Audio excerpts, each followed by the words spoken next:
Welcome to Tennants Auctioneers, and specifically to a preview to our catalogue sale on the 13th and 14th of July. My name is Adam Schoon, I'm consultant valuer here, and I've been involved in the taking in for sale and cataloguing of one of the most remarkable private collections of German porcelain that I've ever come across. And the historical and aesthetic interest of that collection I want to share with you right now.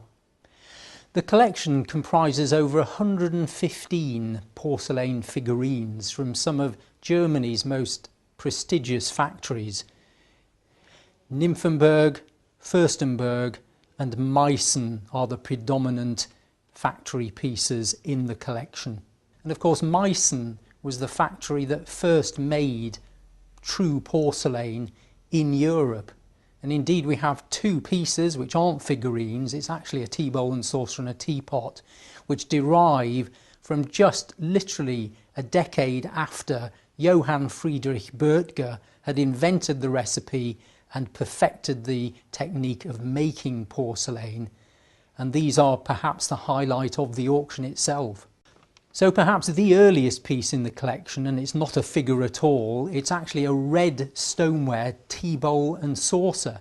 Very plain in design with a lovely deep brown glaze, but it's the gilding that really brings the piece out. It's heavily gilded with little Chinese figures amongst strap work, what the Germans called Bandelwerk. Those figures represent a love for the chinoiserie decoration, which of course was very fashionable at the time and affected the design and style of so many pieces. Close by is a true porcelain piece, a lovely white porcelain, very small teapot, because of course tea as a commodity was very expensive in the early 18th century. Little teapot with a little dragon spout, again gilded with little chinoiserie figures under canopies. A real little work of art. Now let's take a look at the wonderfully animated porcelain figures that comprises the collection. Now amongst the other factories, and one of my personal favourite pieces, is a small porcelain figure of a lady doing something rather surprising. She's actually looking down her own nightie in front of a lamp which is stood on a table.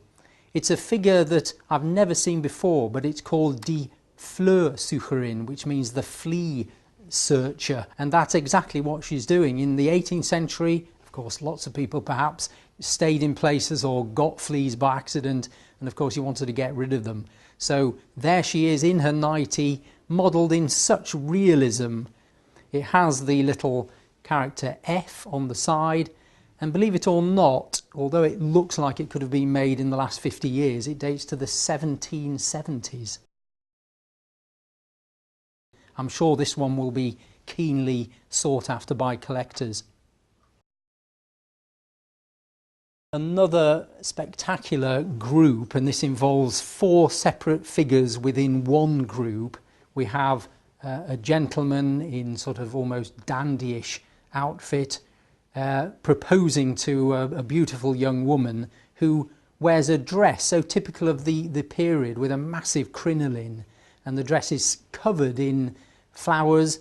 Those flowers look rather Japanese because again the oriental influence is creeping in, and they're accompanied by two little putty, sort of symbols of love no doubt.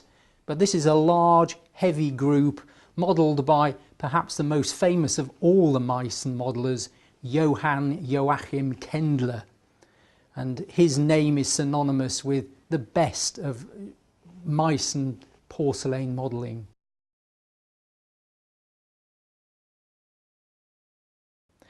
So I'd really encourage you to come down to the Tennants sale, come to the view days when you can get close to these porcelains. It's so much better than just viewing them on a computer screen. I'll be there to answer any questions you might have. You can study them closely for condition and quality, and perhaps you will make your mind up to bid for what is a unique chance. This is a homogeneous collection of German porcelains that's never seen the light of day for 60 years. What better opportunity?